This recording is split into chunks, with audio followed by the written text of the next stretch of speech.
16 साल के अंदर कुछ नहीं बदला। मतलब आरसीबी के फैन का दुखी होना, आरसीबी का जीते जिताए मैच को हार जाना, अच्छी शुरुआत देना, फिर बंडल्स में विकेट गिर जाना, और जी सीएसके का भी कुछ नहीं बदला है। जी। एक विकेट, एक नया कैप्टन का आना और टीम को जिताना, मतलब ऐसा लग रहा है कि सेम सेम चल रहा है। ऋतुराज गायकवाड़, क्या शानदार शुरुआत हुई है। उधर आरसीबी, क्या पुरानी वाली शुरुआत हुई है। जर्सी बदली है, रंग नहीं बदला है। कुछ नहीं बदला है, यहां तक कि हमने बीजी भी नहीं बदला, इसीलिए क्योंकि जब कुछ नहीं बदल रहा है तो इसे क्यों बदले, रहने देते हैं प्लेइंग 11 वाला ही। हमने इसलिए रहने दिया क्योंकि आरसीबी ने 16 साल में जब कुछ नहीं बदला तो हमने सोचा यार कुछ नहीं बदलते। आपके सामने लाइव बैठे थे, ऐसे ही बैठे थे, और उसके बाद अब जब बैठे हैं तो कुछ स्टार्ट्स लेकर के बैठे हैं, क्योंकि आरसीबी ने आखिरी बार 2008 में हराया था और उसके बाद जो हो रहा है वो बस हो रहा है। ठीक है ना, 16 साल में कुछ नहीं बदला है। और मैं ऑनेस्टली बताऊं, इसमें आधी गलती आज फाफ डू प्लेसी की है। बॉलिंग की हाँ, बॉलिंग यूनिट पर्सपेक्टिव में काफी गलती उनकी है बिल्कुल, क्योंकि आप कैप्टन हो यार। आपको शायद जहां पर स्पिनर्स को लाना था वहां पर आप लेकर नहीं आए। आपने शुरू में जो रन आपके कम रह गए, अनुज रावत और दिनेश कार्तिक की पार्टनरशिप की वजह से आपको अच्छे रन मिल गए, लेकिन उसके बाद जब गेंदबाज आए तो वो बॉल से उसका माल नहीं दिखा पाए। सर मुझे एक चीज बताओ, आपके पास 5-6 बॉलिंग ऑप्शन है, ठीक है। उसमें किसी की ऑन में 9.5 की, किसी की 9.3 की, किसी 12 की, किसी की 10 की, किसी की 9 की, किसी की 7 की है। तो मुझे एक चीज बताओ, आप किन और एक बॉलर की आपकी 3 की इकॉनमी है, आप क्या प्रेफर करोगे? ऑब्वियसली आप 3 को और चांस दोगे, है ना? अगर उसके 4 ओवर कंप्लीट नहीं हुए हैं तो। है ना, उसने सिर्फ हाँ, 2 ओवर डाले हैं। जी। मयंक डागर, मयंक डागर उसने 2 ओवर करे, आपने उनको यूटिलाइज ही नहीं करा। 6 रन दे 2 के ओवर में यार। 6 रन दिए उस बंदे ने, आप उसको यूटिलाइज। आप कहां जा रहे हो कि भाई शिवम दुबे खड़े हैं उनको बाउंसर मारते हैं, शिवम दुबे खड़े उनको बाउंसर मारते हैं। अरे भाई, आप प्लान बी लेकर के हमेशा मैदान में उतरते हो। आप बाउंसर लेकर आए, ठीक है, हम सबको पता है बॉडी क्लोज बाउंसर जो होती है उससे शिवम दुबे परेशान होते हैं। आपने उनको परेशान भी किया। अनफॉर्चुनेट ये रहा कि बॉल जितनी बार लैंड हुई नो मैंस लैंड में लैंड हुई, लेकिन अगर वो नहीं चल रहा था मामला तो आप ठीक है, शिवम दुबे के सामने आप डागर को लाकर के रिस्क नहीं लोगे, बिकॉज शिवम दुबे बहुत अच्छा खेलते हैं स्पिनर्स को, लेकिन यार वैरायटी होती है ना कुछ दूसरी। अब ये यार, ये तो एक वो भी है ना कि लेफ्ट आर्म के सामने लेफ्ट आर्म नहीं चलता, ये सब बिल्कुल फालतू बातें होती हैं। अकील हुसैन, मैं एक नाम क्या लूं, कितने सारे ऐसे स्पिनर्स हैं जो विकेट लेते हैं। रविंद्र जडेजा उनमें से एक है, और मयंक डागर यार एटलीस्ट एक ओवर तो दो यार। ना। जाहिर सी बात है, अगर वो अच्छी गेंदबाजी कर रहा है, 6 रन दिए हैं, तो आप किस बात से घबरा रहे मैं हो? कह रहा हूं खराब होने दो, एक खराब ओवर होने और दो दो उसको। भाई, औरों का तो खराब हो ही रहा है ना, आप एक और ओवर खराब होने दो, क्या दिक्कत है?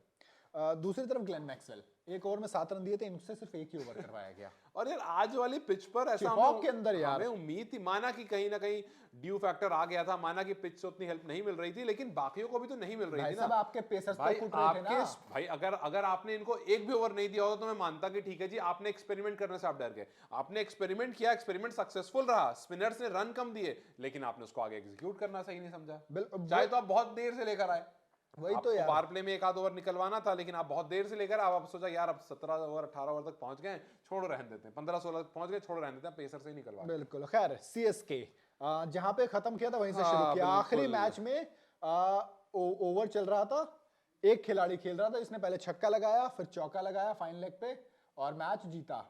आज भी एक खिलाड़ी खेल रहा था, लेफ्ट आर्म था, छक्का लगाया, चौका लगाया, मैच जीता। मतलब कहानी 2023 से जहां शुरू हुई थी। बिल्कुल पिछली बार जडेजा स्ट्राइक पे थे, इस बार नॉन स्ट्राइकर पे। तो जहां कहानी शुरू हुई थी खत्म हुई थी, वही वहां से कहानी, नई जहां खत्म हुई थी वहीं से नई कहानी शुरू हुई है।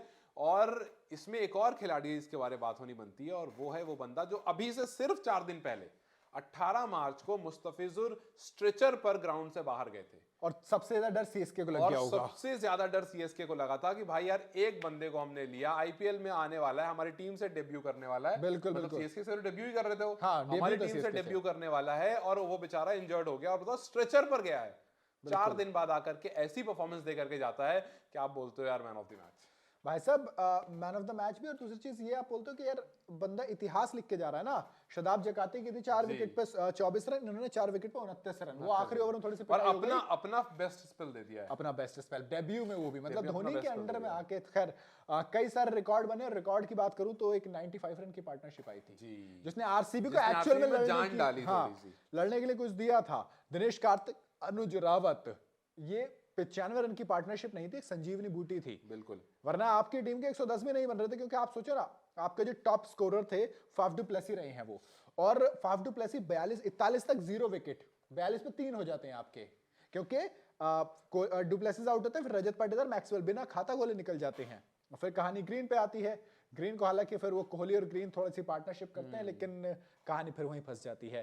पहले कोहली आउट होते हैं, एक अच्छा कैच पकड़ा जाता है नो डाउट, बट उसके बाद यार ग्रीन को थोड़ा सा लंबा टिकना था, ग्रीन को मुस्तफिजुर रहमान लेकर बोल्ड मार देते हैं। अब कहानी आती है अनुज रावत और कार्तिक फारूक। यार अनुज रावत पिछली 3 इनिंग देखोगे, तीनों में कमाल किया है। एक में 11 में, इसमें आज में 48 रन मारे, उससे पिछले में 11 में 29 और 23 रन मारे थे। लगातार लड़का कमाल कर रहा है। बिल्कुल सही है। एक आपको विकेट कीपर बैट्समैन मानो बार बार तैयार होता हुआ दिखा है। बिल्कुल। और विकेट कीपिंग वाली जो क्राइटेरिया है, इसमें कंपटीशन बढ़ता जा रहा है। आज नहीं तो कल रावत भी उस कंटेंडर में आ जाएंगे जहां पर आप बोलोगे यार एक और हमारे पास विकेट कीपर बैटर है, एक्सप्लोसिव खेलता है, अच्छा खेलता है।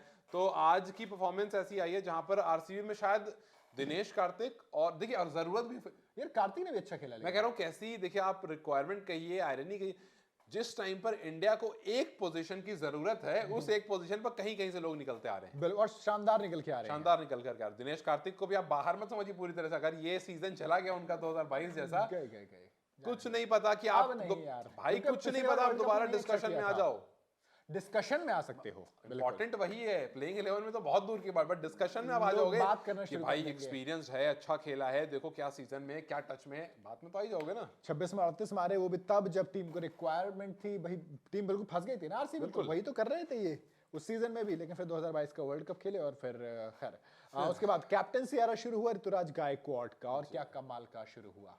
जीत के साथ आगाज, हालांकि इतना कुछ यार रचिन रविंद्र भी बिल्कुल, गायकवाड ने 15 रन जरूर मारे, लेकिन 250 के स्ट्राइक रेट से मारे, 246 के स्ट्राइक रेट से 15 बॉल में बनाए हैं उन्होंने। तो आप मतलब किसी ने नहीं सोचा कि भाई रविंद्र आकर के ये हाल कर जाएंगे, मतलब अच्छा करेंगे, बट डेविन कॉनवे बट उन्होंने कहा नहीं कोई बट वट नहीं, मैं आ रहा हूँ, मेरा इंतजार करो, एक बार देखो मुझे, नो इफ्स एंड बट्स, मुझे देखो और समझ में आ जाएगा। और आप कल से डिस्कशन भी नहीं करोगे कि जी डेविन कॉनवे आते थे, वही होता। केन विलियमसन को खा गए थे भाई, वो केन विलियमसन को ऐसा खाया था कि जब केन वापस आ गए थे तो उनको ये करना पड़ा कि यार मैं अब कहाँ जाऊं, मैं नंबर 4 वापस आके तो उनको चैम्पियन को बिठाना पड़ गया था कि भाई नीचे से एक आदमी को माइनस करो, ऊपर तो भाई हम चेंज नहीं कर सकते टॉप ऑर्डर। अब और सोचो केन विलियमसन जैसा बल्लेबाज जो नंबर 3 पर सालों से खेल रहा है, रन बना रहा है, उसने खुद को नंबर 4 पे डाल लिया कि नहीं तू खेल भाई यहाँ पे। खैर अगर आरसीबी की बात करूं तो मोरलेस वही पुरानी कहानी, बल्लेबाजों ने रन बना दिए, चाहे गिरते पड़ते बनाए, पर बॉलर्स ने अपना पूरा क्रेडिट खाया। बॉलर्स एज यूजुअल आप रन बनाओ और हम उसको डिफेंड नहीं कर पाए।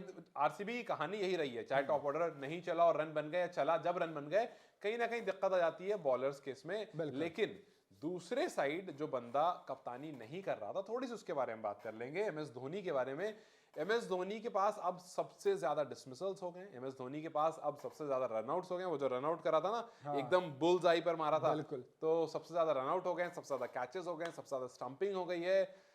एमएस धोनी मतलब उनको कुछ खास करने की जरूरत नहीं है डिस्कशन में आने के लिए। कुछ मजा भी नहीं आ रहा मुझे तो अब इसमें, क्योंकि यार ऐसा लगता है तुम बेवकूफ हो अगर धोनी के पीछे रन ले रहे हो तो। अब आप सोचो, मतलब अभी भी हमने देखा ये चीज कि ऋतुराज गायकवाड जो हैं वो कप्तान जरूर हैं, लेकिन मोर्चा धोनी ही संभाल रहे हैं। हाँ 50-50 चल रहा होगा कि ठीक है तुम डिसीजंस लेते रहो, कहीं पर होगा तो मैं बताऊंगा। स्ट्रेटेजिक टाइम आउट में स्टेफन फ्लेमिंग और धोनी ही डिस्कशन कर रहे थे, वहां पर ऋतुराज थे भी नहीं, और बाद में ऋतुराज के पास जाकर के डिस्कशन हुआ था। तो पहला दिन था कप्तानी का, डिस्कशन बताया था, हाँ ठीक है ना। तो पहला दिन था कप्तानी का, जाहिर सी बात है थोड़ी हेल्प चाहिए होगी, और वो हेल्प पूरी तरह से मिल रही है। और ये बात टीम के कोच ने भी कही थी कि अभी शुरुआत में धोनी पूरा उन पर ध्यान देने वाले हैं, जो एक अच्छी बात भी है। ओके बात आरसीबी फैंस के लिए भी कर लेते हैं। तो विराट कोहली ने एक और रिकॉर्ड बनाया, सबसे तेज और पहले इंडियन हैं वो जो कि 12,000 रन बनाने वाले। हालांकि विराट कोहली अभी भी क्रिस गेल से पीछे रह गए। क्रिस गेल ने 343 इनिंग ली थी और विराट कोहली ने 360 इनिंग। तो मोरलेस बस एक ही पॉजिटिव, बाकी कुछ नहीं है। जी हाँ, फिलहाल तो आज के मैच में आरसीबी के लिए यही पॉजिटिव था, और एक अनुज रावत और इनकी पार्टनरशिप थी कि चलो भाई आगे आने वाले टाइम में एक और बंदा है। इससे पहले आपको रजत पाटीदार मिल गया, तो आपने कहा था ठीक है केजीएफ के अलावा और भी है, तो रजत पाटीदार है। फिर अब आपको कैमरॉन ग्रीन पर भी भरोसा है, और अब अनुज रावत और डीके पर भी भरोसा है। तो बैटिंग में आप बहुत स्ट्रांग हो एज यूजुअल, लेकिन फिर से एक बार बॉलिंग और कैप्टनसी मेरे ख्याल से सोचना पड़ेगा आपको ज्यादा, और बहुत सारा सोचने की जरूरत है कि भैया आप अपने जो बॉलर अच्छा करें उनको यूटिलाइज करो, वरना अंडर यूटिलाइज रह जाएंगे। वरना मोहम्मद सिराज की 9.5 से पिटाई होती है, इश्तियाल की 9.3 से पिटाई होती है, अल्जारी जोसेफ 11 करोड़ में खरीदा था, 10 करोड़ में, हाँ तो 10.4 से पिटाई हुई है, ठीक है।